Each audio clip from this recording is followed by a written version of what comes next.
কৃষিকাজ লজ্জার কোনো প্রফেশন নয়, গর্বের প্রফেশন। কারণ আল্লাহ পাক বহু নবীকে রাখালি করিয়েছেন, পশুপালন করিয়েছেন। জানেন, মুসা আলাইহিস সালামকে আল্লাহ পাক পশুপালন করিয়েছেন 8 বছর 10 বছর। এগুলো কোনো লজ্জার প্রফেশন নয়, এটা গর্বের প্রফেশন। আপনি হালাল রিজিক, অর্থনীতি হোক, আপনার কৃষিভিত্তিক হোক, বা ব্যবসা করেন হালাল কোনো, বা গভর্নমেন্ট জব, বড় বড় গভর্নমেন্ট জবের জন্য ট্রাই করেন, সেটাও ভালো।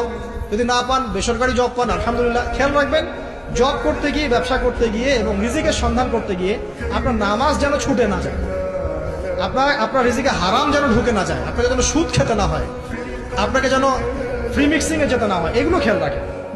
খেয়াল রেখে একটা হালাল রিজিকের সোর্স আগে বের করেন।